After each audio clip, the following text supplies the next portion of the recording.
and welcome back to What the Tech. I'm Becky Cross, Vice President of Client Partnerships here at Fit Technologies. Fresh off the Pax8 Beyond Conference in Salt Lake City, the executive team has identified that one thing is clear.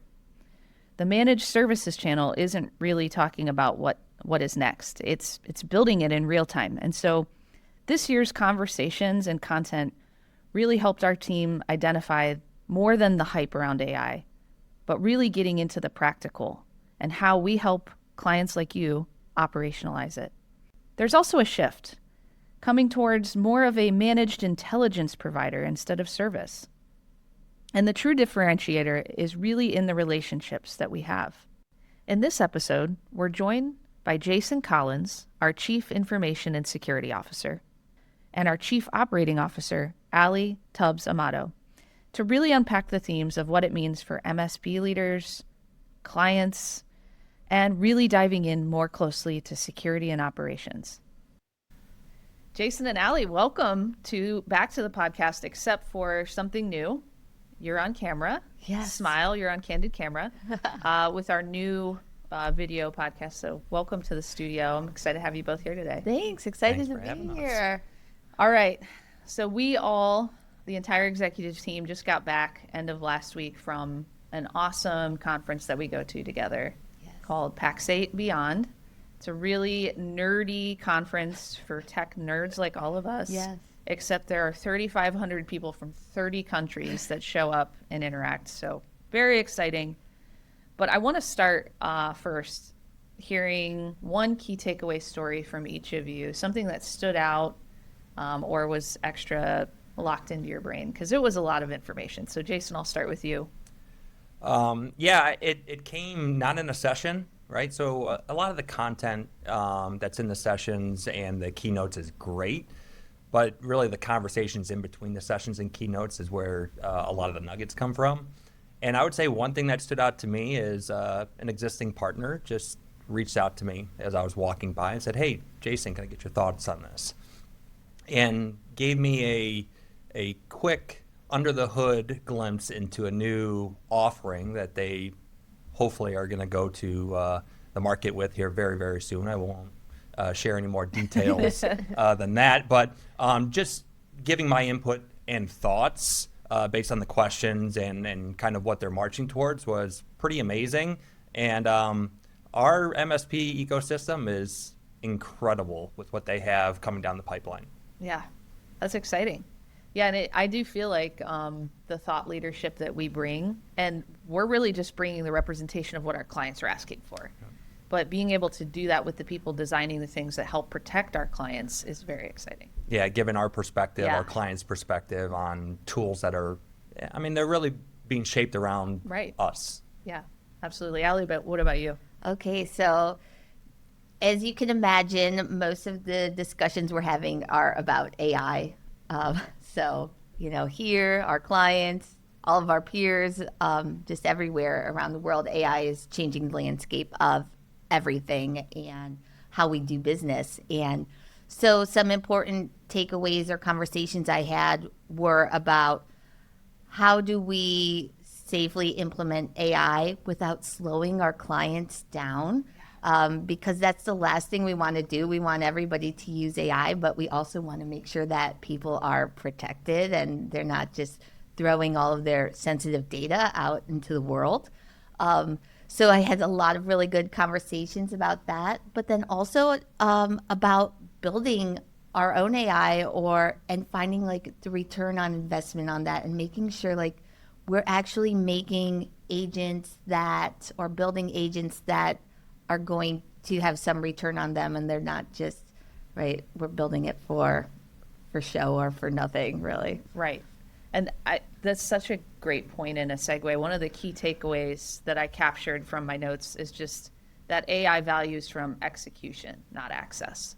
So I would love for you to lean in a little bit there and talk about how do you successfully operationalize AI? We don't have to talk about safe. We'll save that for this guy.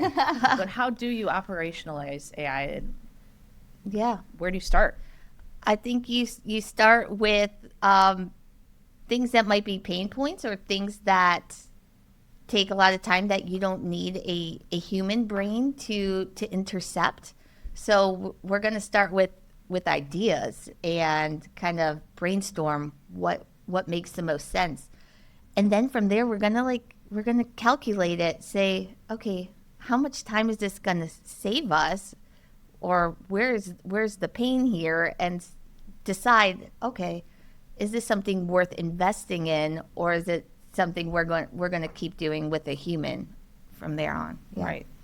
And just, I want to stay with you for 1 second, because something that just came into my mind that's still very much a narrative that's happening out there is, what about my people when I start doing this? And as our COO, who about 100 people report up through to you care about the people. Yes. You are the people person, but what can you say to that, and what kind of conversations were you having at Pax8 that could inform that or debunk that narrative that my people are going to be gone? Yeah, I think it is.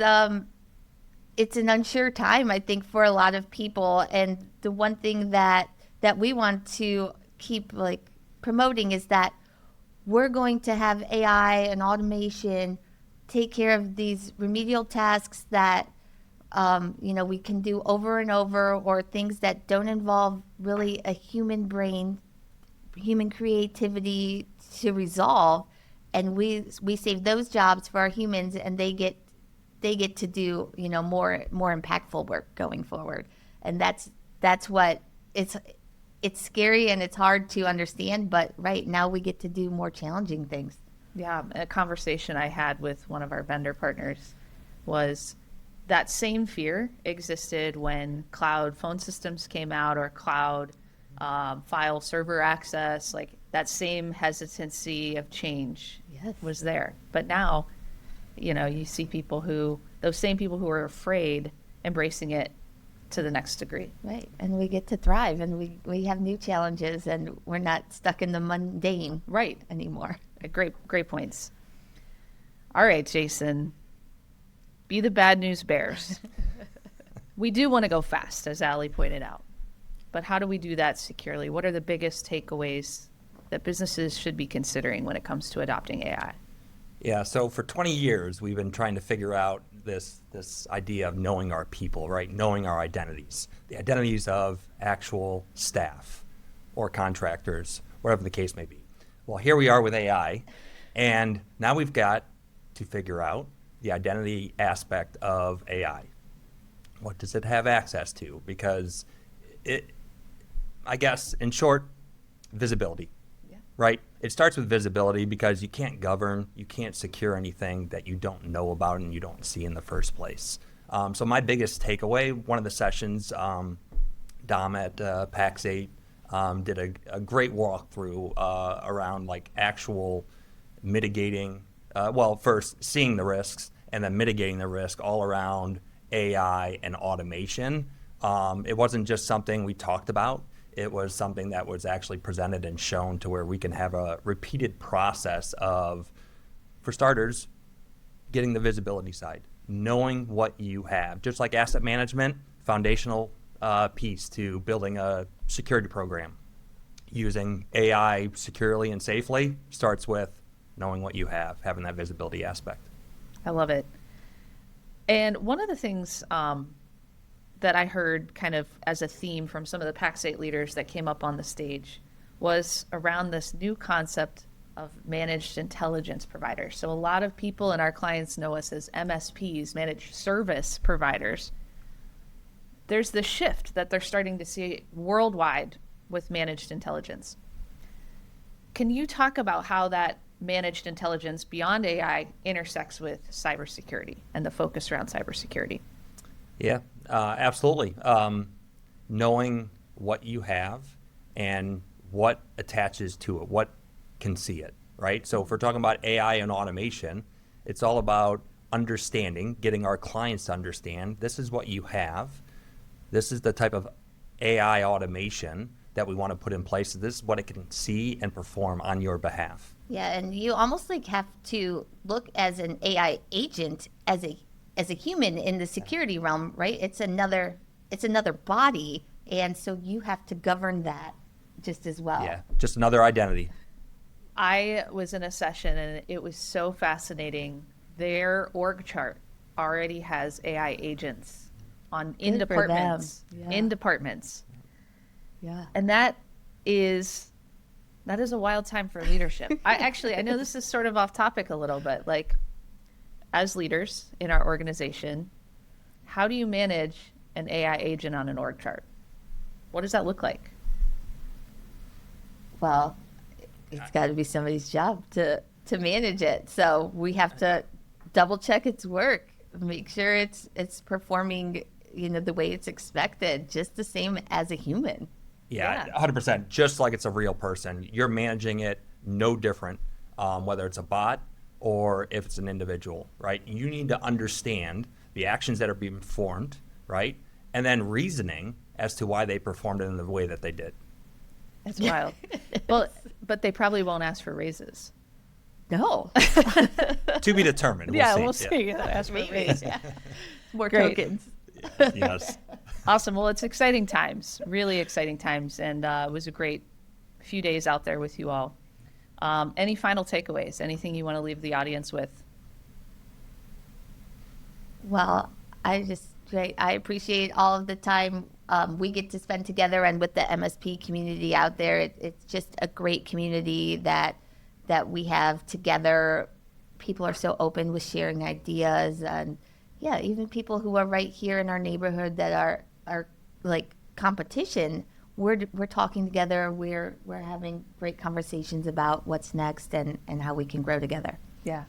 Yeah, my biggest takeaway is the whole partnership ecosystem. Like, we need to continue to network because if progress is to be made from whether it's operational efficiency or security even, we need to be sharing our stories with each other. There's no reason to harbor because that's going to stunt everyone's growth. So I just walked out of that session or of the entire event drinking from a fire hose, now hit the ground running, and always continue to share experiences. I love it. Community and relationships will keep being our multiplier. Absolutely. I love it. Awesome. Thank you guys both for joining. Thanks, Becky. Thank you.